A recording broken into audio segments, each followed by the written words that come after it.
Salam dan salam sejahtera kepada saudara sekalian. Selamat Hari Natal, selamat menyambut Hari Natal, dan selamat berkumpul bersama-sama dengan keluarga, baik yang baru kembali dari lain tempat dan berkumpul di rumah masing-masing pada saat ini. Saya mengucapkan selamat Hari Natal kepada Anda semua.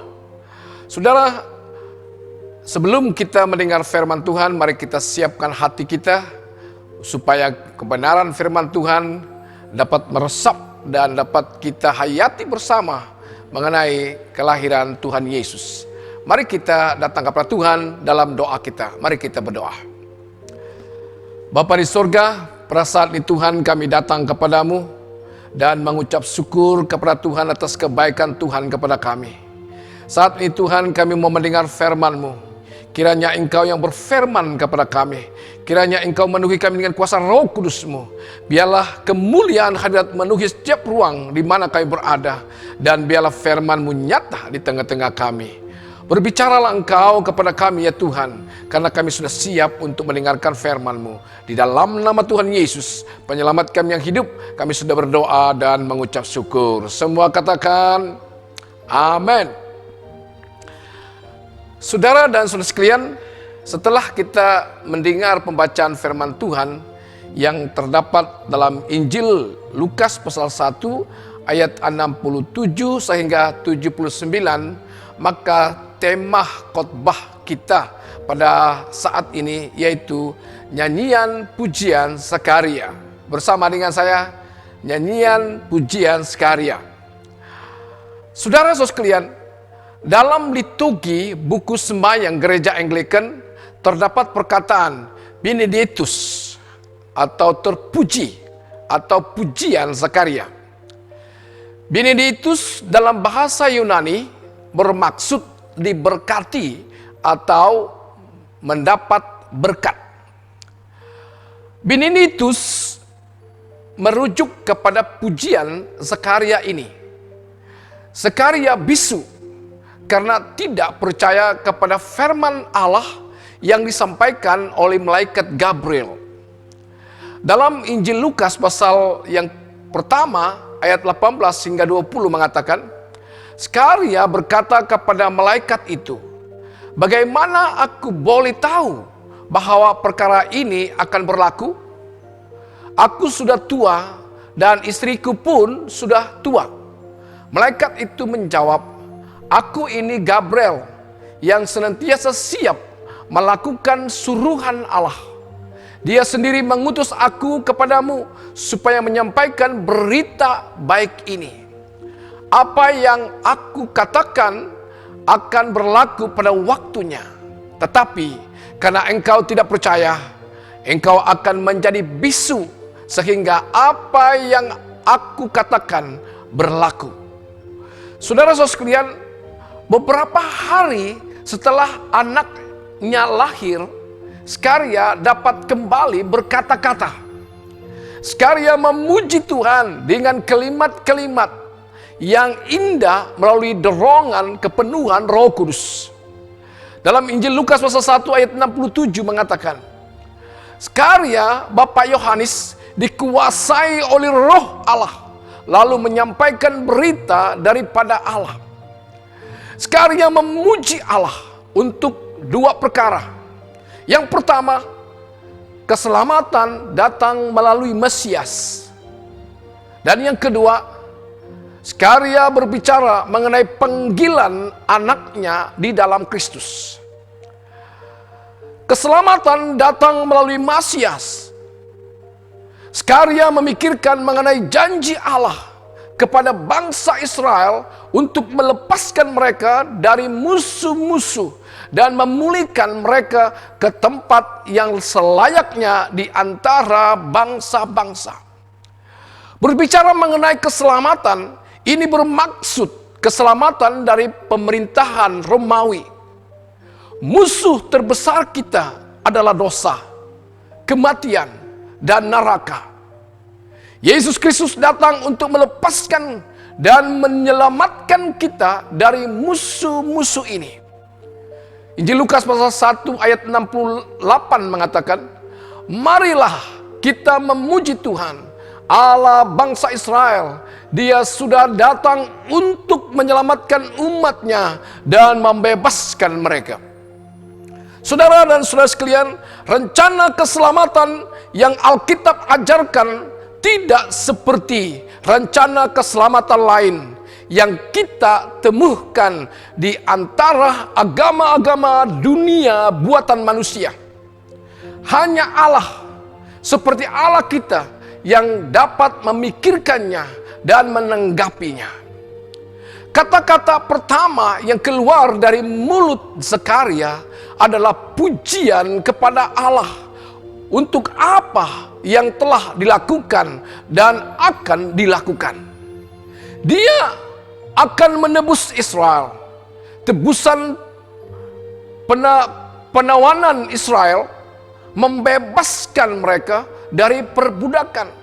Inilah tujuan keselamatan. Zakaria memuji Tuhan sebab Tuhan rela melawat umatnya, rela datang ke dunia ini. Anaknya lahir, tetapi Zakaria lebih mengutamakan Tuhan. Dia memiliki iman selaras dengan kehendak Tuhan, sehingga hatinya mempunyai Tuhan, bukan milik anaknya. Ucapan syukurnya tidak berfokus kepada anaknya, tetapi kepada anak Allah. Maka pujiannya adalah karena Allah rela melawat, Allah datang kepada umat-umatnya dengan mengirimkan Yesus Kristus, anak Daud. Saudara dan saudara sekalian, apakah yang lebih penting dari Tuhan dan rencana keselamatan yang Dia rencanakan bagi manusia? Apakah diri sendiri lebih penting? Pasti tidak. Diri sendiri boleh ada, boleh tidak. Tapi rencana Allah menyelamatkan manusia tidak boleh tidak ada. Amin, saudara. Apakah keluarga lebih penting? Tidak. Siapa yang hanya mementingkan kebahagiaan diri atau kebahagiaan keluarga adalah orang yang mementing diri sendiri atau sombong atau ego. Zakaria tidak menganggap anaknya lebih penting daripada Tuhan. Zakaria merindukan Tuhan dan rencana keselamatan yang Dia nyatakan sebagai sesuatu yang lebih besar, lebih penting, dan lebih agung dibandingkan dengan anaknya sendiri. Ini tidak bermaksud mengabaikan anaknya. Injil Lukas pasal 1 ayat 76 mengatakan, engkau, hai anakku, akan disebut Nabi Allah yang Maha Tinggi. Engkau diutus terlebih dahulu daripada Tuhan supaya merintis jalan untuknya. Ini menunjukkan kasih sayang dan kebanggaan Zakaria kepada anaknya. Zakaria bukanlah orang yang membenci keluarganya sendiri. Dia sangat mengasihi mereka. Tetapi kasihnya kepada Tuhan jauh lebih besar daripada kasihnya kepada keluarganya sendiri. Saudara, keselamatan dari musuh-musuh kita ini adalah sebuah janji, tetapi karena rahmat Allah.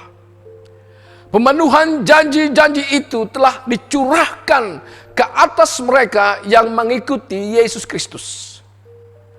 Sekarang karena kita telah diselamatkan dari musuh-musuh kita, kita melayani Dia dalam semua hari-hari kehidupan kita.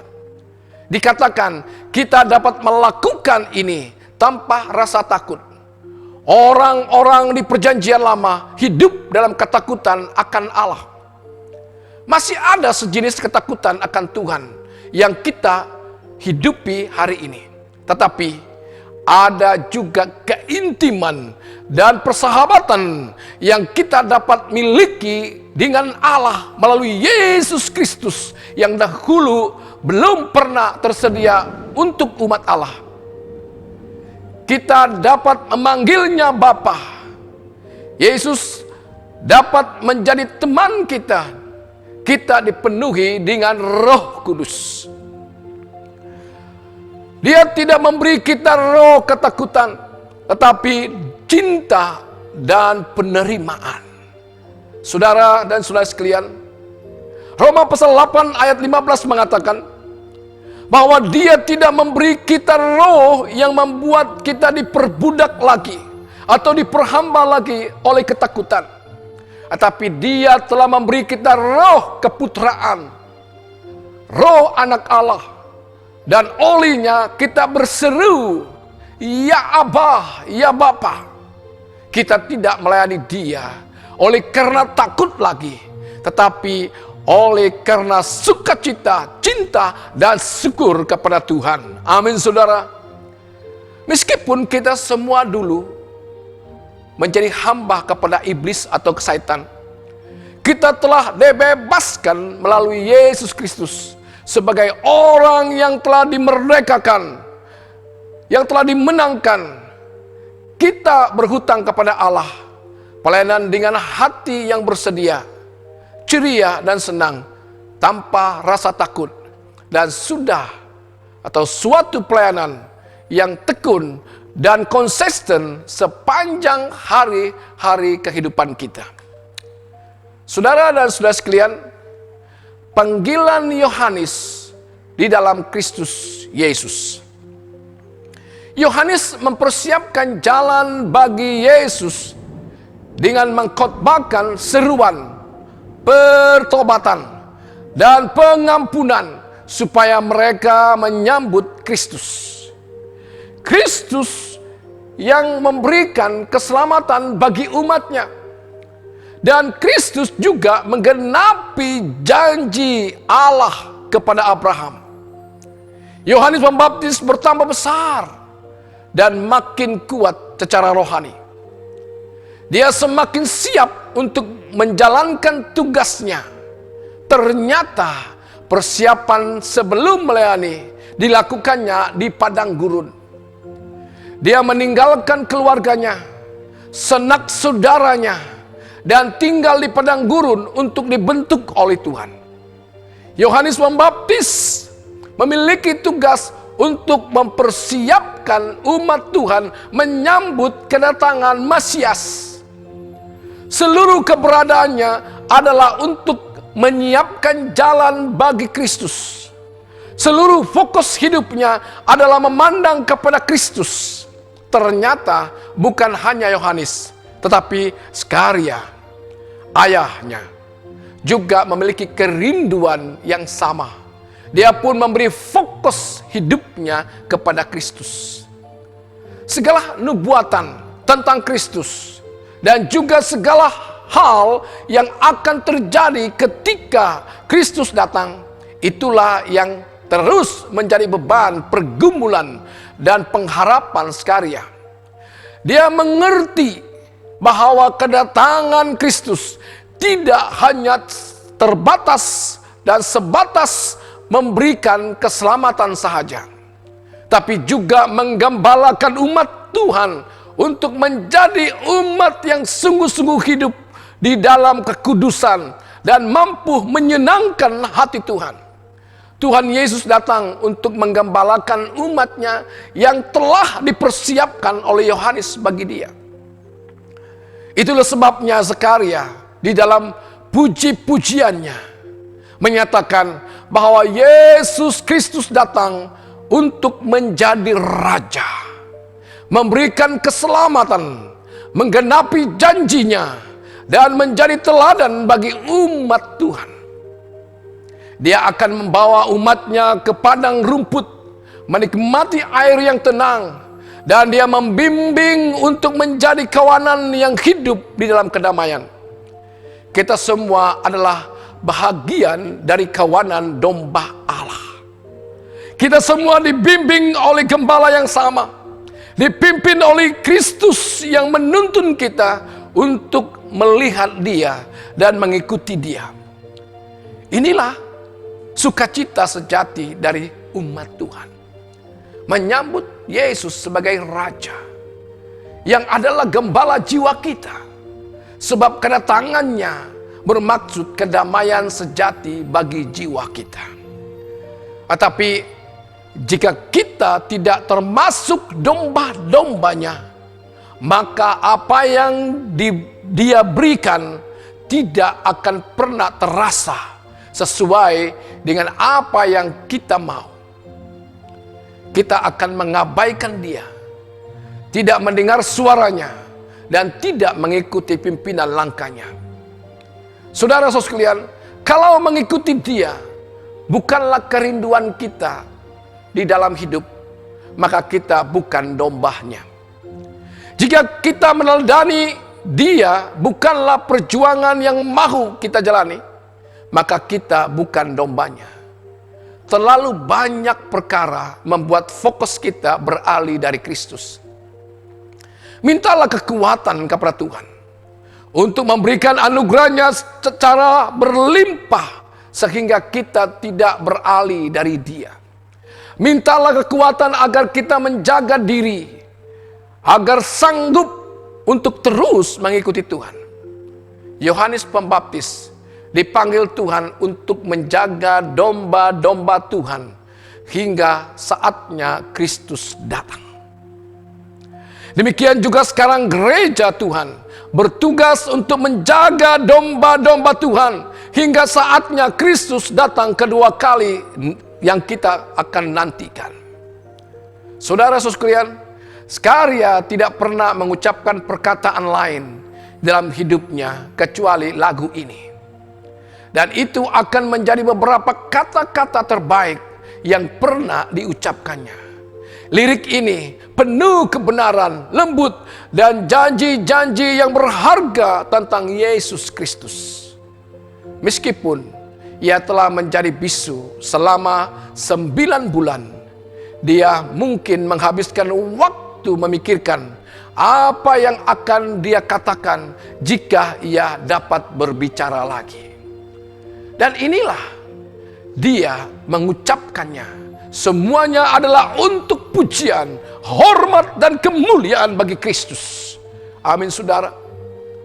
Setiap kali merayakan Natal, kita kembali mengingati bahwa kita pun menyembah dan memuji Allah sama seperti Sakaria. Ia adalah Allah yang menggenapi janjinya kepada kita. Ia adalah Allah yang menyelamatkan kita. Kesetiaannya di masa lalu seharusnya menolong kita untuk menetap masa depan dengan keyakinan bahwa Allah akan terus menyertai kita. Kesetiaannya tetap berlaku dan tidak berubah sampai selama-lamanya. Amin, saudara. Sebab itu, marilah kita juga berhenti sejenak, merenungkan akan lawatan ilahi yang mulia ini. Marilah kita merayakan Natal tahun 2020 ini dengan penuh pujian dan penyembahan, terus melangkah dengan pengharapan yang pasti memasuki tahun 2021 ini. Amin, saudara. Oleh itu, saudara sekalian, Sakaria mengungkapkan pujiannya kepada Allah karena Yesus Kristus akan dilahirkan. Puji-pujian kepada Tuhan. Sungguh pun Sakaria mengalami mukjizat besar atas kelahiran anaknya Yohanes. Tapi yang terpenting dalam hidup Yohanes dan Sakaria ialah Yesus Kristus dilahirkan. Karena sumber keselamatan, kehidupan kekal hanya ada pada Tuhan Yesus. Amin, saudara. Haleluya. Mari kita datang kepada Tuhan dalam doa kita. Mari kita berdoa. Bapa di sorga, pada saat ini Tuhan, kami sangat bersyukur kepadamu atas firman-Mu yang telah kami dengar. Kiranya firman-Mu yang sederhana ini Tuhan mengambil tempat dalam setiap kehidupan kami. Dan biarlah hidup kami ya Tuhan merasakan sukacita dan menaikkan pujian dan syukur kami kepada Tuhan. Karena Engkau telah mengirim anak-Mu Yesus Kristus untuk menyelamat kami dan memberikan kehidupan kekal bagi kami ya Tuhan. Berkati kami ya Tuhan dalam kami merayakan Engkau. Biarlah kami merenungkan hidup kami dengan penuh sukacita, penuh pujian, mengangkat Engkau yang teragung dalam hidup kami. Terpuji nama Bapa, berkati kami semua yang mendengarkannya. Di dalam nama Tuhan Yesus, penyelamat kami yang hidup, kami sudah berdoa dan mengucap syukur. Amin.